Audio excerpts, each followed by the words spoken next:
Hi, welcome to the Change Makers. This is a platform where we have transformational leaders, people that are trailblazers, transforming lives, making impacts and making differences around their environment and the people around them. Today I have with me Tu-hien. She is a founder and the CEO of Bojen, a mom's lifestyle brand. I'll just allow her to share more about herself, but I'm so happy to have you here too. Thank you so much for having me on the podcast. Now tell us about Bojen. I actually started the company about 6 years ago. It came from after having my first daughter, my only daughter actually, I just came across a lot of personal difficulty in breastfeeding and I had to pump. And as a woman who used to have this, high flying career and now at home with a baby, breastfeeding is just never something I thought about preparing for or thought about. And during this difficult journey, I realized that pumping and breastfeeding it wasn't just me that had the problem. A lot of other women felt the same difficulties too. So then I really thought about like, well, if I have this problem and other women have this problem, can't I feel like I can solve this and figure out a way to make this breastfeeding experience and journey better. And so that's what started Bojen. And 6 years later, here we are. Wow, fantastic. And you're right. I hope everyone noticed that she identified a problem from her experience and she decided to provide a solution. And it's true that we all go through that. Being a mom, also, I understand breastfeeding, it's not easy. And thank you so much for making yourself available. Thank you for going for this and trying to help other women. And yeah, what inspired you? You mentioned that anyway. That Yeah. Mhm. So I just really felt that I could find a solution and make an impact on these women's lives. And when you impact the moms and the women's life, you can actually make the babies have just like helping them through their journey. And it's actually my husband and I decided to start prototyping different solutions and what this is like. How do we actually make something that can help moms while they're pumping? And it took us about over 40 different prototypes, reiterations, iteration after iteration. We spoke very closely to hundreds of moms to really understand what they were looking for, what problem we were trying to solve, and then we finally honed down on our final product, which was the breast pump cushion, about Mhm. 5 or 6 years ago. And even from 5 or 6 years ago, our breast pump cushion has continually improved as we kept on getting feedback from the moms and seeing what worked and what didn't really work, and just continually improving the product to give the moms what they're looking for. You see, you don't have to know it all before you start. That's one thing I've learned from this story now. Sometimes we all wait for us to get the whole picture and Right. understand the end result and everything, and it's okay. But one thing is being able to listen to trends and changes and knowing what works. And this has to be intentional for you Right. to be able to produce something quality that is solving a real problem. Mm-hmm. So it's not just about you starting it, it's about the people you're serving.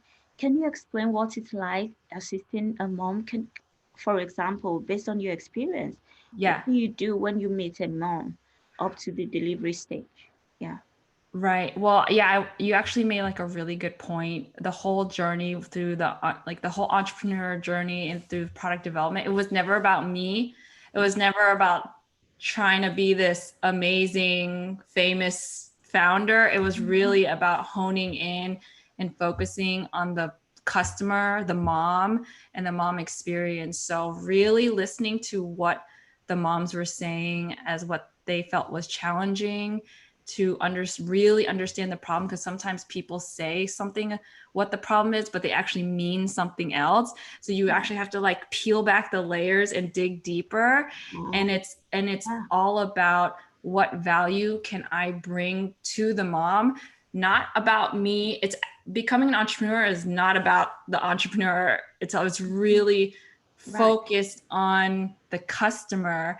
And like we surveyed so many women about their breastfeeding journey, just like peeling back the layers.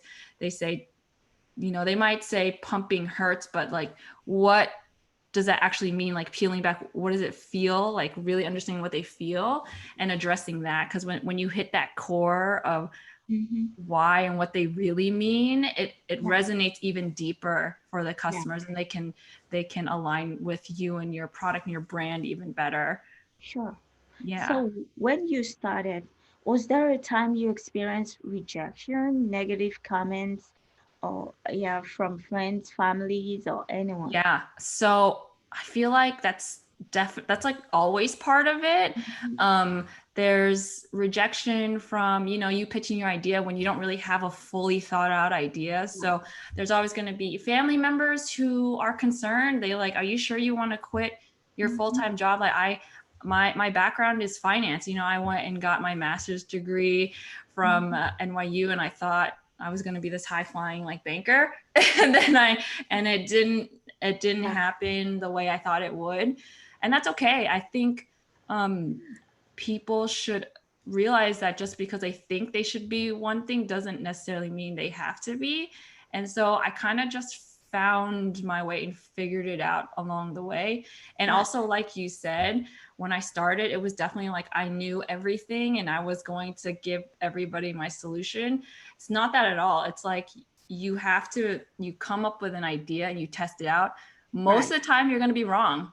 Mm-hmm. But the fact that you tested it out, you Mm-hmm. get closer to what the answer is. And it's Yeah. okay to fail, get rejected. People say Yeah. no.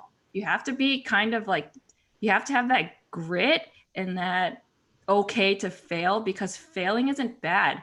You fail to learn, and then you just keep getting better. You fail enough times, you eventually get closer to the answer. So a lot of Yeah. people, they tend to stop after they fail once, or maybe they're so scared of failing that they're just not going to do it. Mm-hmm. Mm-hmm. And I feel like that's a shame, because I don't know why we think failing is bad. It's part of the entrepreneur journey. Like, you have to fail. It's You part of have to it. fail. Yeah.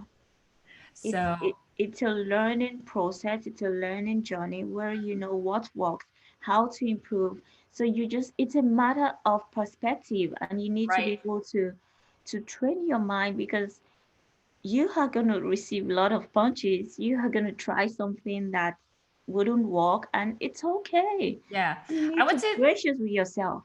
Yeah, I would say, it is a little bit challenging when, really close family members, maybe your parents or Yeah, like I your know. partner might say like, are you sure this is a good idea? And you kind of, because they're close to you, you really take what they say. You're like good friends, like you take what they say into consideration. You think, oh, maybe I can't do this, but you really have to, I don't know, like I just really looked into myself. I just had this like innate belief that I may not Yeah, know the answer, but I can figure it out and just right. do it. I just had a feeling, it's really hard to describe. It was just a feeling Yeah, that I yeah, knew I was doing the right thing. So I yeah, just kept on going, even though I didn't, yeah, an entrepreneur journey, like it yeah. takes years to get It is. traction Mhm. and getting your name out there, building your brand. It takes years. So sometimes I hear other entrepreneurs say, like, I've been at this for like a year and I'd only make, a couple $1,000s in sales. I'm like, that's normal. It's normal. Novel. it's Yeah, it's you can't make like $100,000 a month or right away. It really just yeah, doesn't work like that. It takes it, a lot of time to educate yeah. it takes time to find your ideal customer and Mm-hmm. then get in front of them, educate them about you and your brand, have them buy Yeah, in. It's like a process. So right. so to answer your original question, yes, there was a lot of doubt and rejection in the beginnings, but I think it's just like not quitting and like, Thank you. yeah, keep on going. Yeah, and you're still here. You're still standing, doing that same thing that you started 6 years ago. Yes. Thank you for not giving up, Yeah. Thank because you. a lot of people depend on that. A lot of people need solution for for that kind of problem you're solving. And thank you for making yourself available to provide a solution. And was there a time where funds was an issue, and how did you handle that? Oh, funds are always an issue as a as a business owner too. In the beginning, I bootstrapped everything. My husband and we bootstrapped. I think we just put like $20,000, which is a good chunk Mm-hmm. of money for, especially if you're not making any money at that time. We were both, we weren't working. We were 100% taking a chance, rolling the dice with a newborn baby Mm-hmm. on what on this idea, thinking we could make something out of it. And yeah, we're just basically living off of our savings. And we were living in New York City, which, working It's that New expensive. York City life. And we are both from Florida, so we decided to move back to Florida. Obviously it's like cheaper living cost, standard of living, more room with a Right. newborn. You don't necessarily want to be living in New York City with that many Yeah. people. Yeah. So yeah, so we moved to Florida, and it's like, okay, let's see if we can get this company, and let's see if we can do this and get this off the ground. And yeah, I mean, there are times where we're like, well, I don't know if how long this company can last. I mean, Yeah. making, a couple $1,000, maybe $1,000, $2,000 maybe a month, that just covered the expenses of running the company, but it wasn't like, definitely weren't like rolling in the dough or anything like that. Or just it was enough for the company just to survive and keep going, but we obviously weren't paying ourselves. So funds were just it's always an issue for small business owners. Yeah. And Right. that's okay. And then but but you kind of figure it out. You Yeah. find ways to, like cheaper solutions. You don't spend Mm-hmm. money on services and things you don't need, or programs you don't need. You Right. find ways to collaborate and do organic Yeah. um, promotions to get organic sales. Um, yeah, and then you just Incredible. become more creative. I think, like, as Yeah. an if like true entrepreneurs, if you're like backed up against a wall and you're like, I don't Yeah. have money, I need to make sales, what can I do? You just start to think really creatively. Yeah. Yeah. And I also think that's kind of like being a mom too. Like, Yeah. sometimes you're in a situation with your kids and you need a solution, you don't have the resources, you just get creative and you Yeah. figure it out. And I think Yeah. that's kind of like a parallel in both. Yeah. Incredible. Thank you so much. A lot of people just stop. They don't make a move because of finance, because of funds, and they give excuses to Yeah. not make a move. Yeah. But it's going to cost you more if you do not make a move. That's true. It's So, almost about making an upfront investment to reap the mhm, rewards later. And right. later, not necessarily like next week or Tomorrow. next month, it could take years, you know? Mm-hmm. And I'd say it took us in Bojen about 4 years of just kind of scraping along, not getting too much traction until we hit this point where all of a sudden we're getting a lot of like organic word of mouth, sales started increasing. And then me Wow. looking at the company like, wow, I think this might be becoming something. So maybe I need to like put more effort and investment in it. Mm-hmm. And then, so it's like a little bit, you do have to roll the dice Yeah. because you just don't know. And I tell people, like, you might think I'm some kind of overnight success, that took 6 years to get to. And there's no Right. such thing as an overnight There's, success. there's And no such. right. And really what sets me apart from other entrepreneurs is that I didn't quit. That, I mean, like, I didn't know, I didn't go to CEO school. I didn't Exactly. go to entrepreneurship school. I just Mm-hmm. figured it out and I didn't quit. That's it. Yeah. Wow. Yeah. Thank you so much for sharing. So now I understand that entrepreneurship journey is not easy, and also based on what we've talked about. So what kept you going when you have some negative thoughts, or Mm-hmm. when you feel, was there any time you feel tired and you feel like quitting? So Yeah, how do you I handle that? Yeah. yeah, I would have to say, I mean, to be honest, yeah, there were times where the thought of like, should I still be doing this? Should I just get a regular job did cross my mind. And there was a point where I did get a full-time job thinking like I didn't know if the company was going to go anywhere. But you know, and then I started doing a lot of like mindset studying and like daily affirmations and really surrounding my thoughts with positive, encouraging words. Good. And then when you hear that enough, you really start to believe it. So then quitting wasn't ever really an option. Mm-hmm. Maybe it glances, I see it for a little, for like a few seconds, and then it kind of it disappears. But really working on my mindset and like having like a daily affirmation routine does help kind Wow. of like stave those like negative thoughts out. Wow. But Wow. being tired is also part of like being an entrepreneur and a mom. It's like Yeah. constant. So Right. yeah. So I don't know. Would you be pleased to share a few of your affirmations? Sure. Yeah. Like I always tell myself, I am a magnet for positivity and opportunity. I am exactly who I need to be to achieve the success that I desire. Um, Success is abundance in my life. Mm. And I think when you hear these positive words enough times, it's probably been repeated to me every day for like 2 years. I record it in my Alexa and have it start my Wow. day while I'm doing my morning routine with my daughter. Um, you really internalize it and then you really believe like I am a magnet for opportunity and positivity and success is abundant around me. And then you like open your eyes and your mind to Yeah. what's around versus seeing what you don't have. You look at what you do have. Yeah. Yeah. So Thank you. perspective, like you had Yeah. mentioned Yeah. earlier. Yeah. Thank you so much. Now, you've done really well, and I also know that your revenue, the company has grown in Yes. 2019, or is it this year from 2019?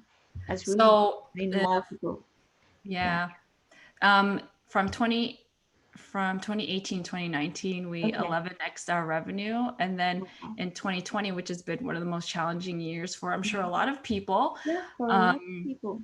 yeah, I'm just lucky to be on the e-commerce side of business, so we are looking to at least double our revenue this year as well, so we're just very thankful for that. Oh, that's really good. And so, can you share with us how you were able to be on Boss Day podcast that has over 2.3 million engaged followers? You've also been on Thought Leadership Chat podcast on iTunes and also She Also Community. Yeah. So, how did you manage to get on those platforms so that others can learn also? Yeah, so for Boss Babes, I was lucky enough to join one of their mastermind groups, and they were hand selected just like a few people to do interviews with. So I was just one of the lucky few that were able to give them the opportunity to speak on the podcast.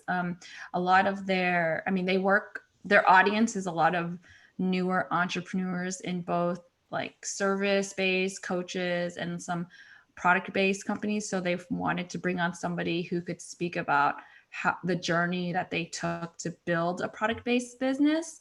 And Okay. then, yeah, and as far as like being invited to speak on other podcasts, it was just within my network from the Boss Babes community. I was able to meet more entrepreneurs, and a lot of those entrepreneurs had their own podcasts, and I was lucky enough to be invited to them. And just like I was lucky enough to be invited to your podcast. Yeah. Yes. I know. And I think it's just being open to opportunities and being willing to share and being thankful to share my story whenever somebody invites me. So Right, right. This is awesome. And I'm so glad that our audience are listening to this just for them to know that certain opportunities are just meant for a certain people, but it's possible. We are all human, just like you.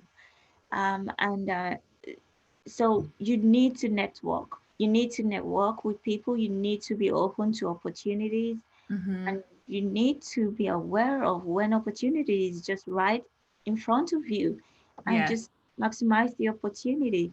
And yeah, I'm so honored to have you here, and I'm so excited to have you here. And I would like you all to know that Tu-hien has a gift for everyone. Is Yes. that exciting? Can you share the ebook that Sure. you created?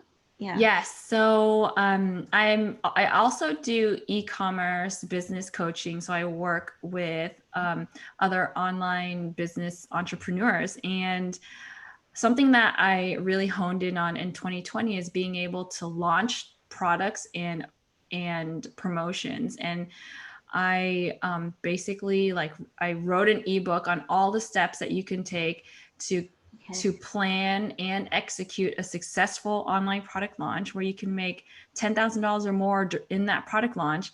And I wrote an ebook, and I have it in my link in my bio on Instagram for free for all your listeners who want to learn how to do an online product launch. Oh, Yeah. and you can find me on Instagram at Tu-hien.lee. So it's Tuhien.lee, Lee. Yeah, you will find it in the comment section. Just check the caption, and then you follow T, and also you find the link to the ebook also. Yes. And yeah, this has been a good one, and thank you so much for making yourself available today. Now, there's another gift that I have for everyone. It's a tips. I'm going to share a tip, one tip for anyone who would like to start a business but do not know what skills or what to start with. So, number one thing I think you should do is um, take an inventory of your skills, of your talents. You can look around you, check something that you're not comfortable with that needs improvement. It could be from your experience with something. And if you are a good writer, or you're not a good writer, but you would like to write a book, and you need to, number one, check online. That's another process for those who would like to write a book by researching the topic or something. But one thing I want to know is write it down. Whatever book you like to write it down. You can research on the need, the gaps on that thing, what kind of problem is available, or what kind of solution is needed. Engage people in conversation to to know the people that you think will need this, to hear their perspective in terms of this problem, what it's like, and what solution they are anticipating. So for you that is thinking of starting a service business, take an inventory of all your skills, take an inventory of your gifts, of your talents. If you're not able to figure out anything, just ask people that are close to you. Ask them what they think you're good at, and it's also a good place to start. Don't worry, next time we'll continue about the next step.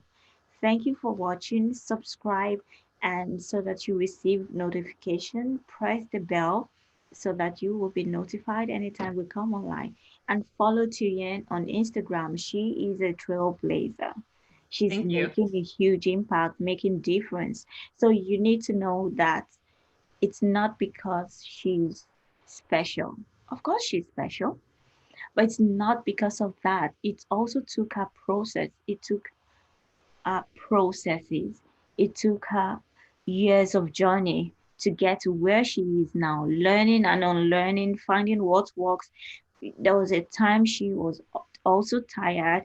Did she experience rejections? Yes, she did. So that is normal and part of the journey. Did she do this with a child? Yes. So nothing, whatever excuse you give yourself, it's not enough for you to stop and not make a move.